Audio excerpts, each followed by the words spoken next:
Hello అందరికీ welcome back to our channel. ఏ ఫంక్షన్లోకి వెళ్ళినా గుత్తి వంకాయ కర్రీ అనేది చాలా కామన్ అండి, అక్కడ ఉంటుంది. చాలామందికి గుత్తి వంకాయ అనేది ఫేవరెట్. అలాంటి గుత్తి వంకాయ కర్రీని అయితే చాలా చిక్కగా ఎలా ప్రిపేర్ చేసుకోవాలో చాలా సింపుల్గా, అది కూడా చాలా టేస్టీగా ఉంటుందండి. ఇది ఎలా ప్రిపేర్ చేసుకోవాలో చూసేద్దాం రండి. ఫస్ట్ అయితే గుత్తి వంకాయల్ని శుభ్రంగా కడిగేసి 4 వైపులా ఘాట్లయితే పెట్టుకోవాలండి. ఈ రకంగా అన్నిటినీ పెట్టుకొని పక్కన పెట్టేసుకోవాలి. ఒక ప్యాన్ తీసుకొని 2 టేబుల్ స్పూన్ దాకా పల్లీలను అయితే తీసుకోవాలండి. ఇవి ఫ్రై అయిన తర్వాత ఇందులో కొద్దిగా ధనియాలు, జీలకర్ర, దాల్చిన చెక్క వేసుకోవాలి. ఇందులోనే 2 టేబుల్ స్పూన్ దాకా నువ్వులను అయితే వేసుకోవాలండి. ఇవి కలర్ మారే వరకు ఫ్రై చేసుకోవాలి. ఇందులోనే 2 టేబుల్ స్పూన్ దాకా ఎండు కొబ్బరిని తీసుకొని అది కూడా వేసుకొని ఈ రకంగా కలర్ మారే వరకు అయితే ఫ్రై చేసుకోవాలి. వీటిని మిక్సీ జార్లోకి అయితే వేసుకోవాలండి.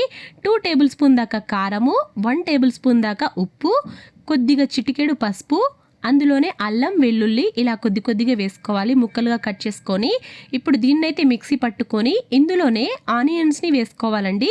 2 ఉల్లిగడ్డ ముక్కల్ని కూడా వేసేసి కొద్దిగా కొత్తిమీర, పుదీనా వేసి మిక్సీ పట్టుకోవాలి. ఇలా పేస్ట్ చేసుకొని వంకాయలకైతే లోపల సైడ్ అయితే బాగా స్టఫ్ చేసుకోవాలండి. నేను వీడియోలో చూపిస్తున్న విధంగా ఇలా చేసుకొని అయితే అన్నిటినీ ఇలా బాగా కలిపేసుకొని పక్కన పెట్టేసుకోవాలి. ఇప్పుడు అదే ప్యాన్లో 2 టేబుల్ స్పూన్ దాకా ఆయిల్ అయితే వేసుకోవాలి. మనము రెడీ చేసుకున్న వంకాయలన్నిటినీ వేసేసి గ్రేవీ కూడా మొత్తం అయితే వేసుకోవాలండి. ఇప్పుడు దీన్నైతే మీడియం ఫ్లేమ్లోనే ఫ్రై చేసుకోవాలి.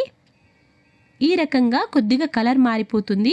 ఇప్పుడు అదే మిక్సీ జార్లో కొద్దిగా నీళ్లు పోసేసి మనము సరిపడా సూప్ ఎంత కావాలో అంత చేసుకొని వేసుకొని తర్వాత మూత పెట్టేసుకోవాలి. 2 మినిట్స్ తర్వాత కొద్దిగా మిరియాల పొడి, కొద్దిగా గరం మసాలా పౌడర్ వేసుకొని కుక్ చేసుకోవాలండి.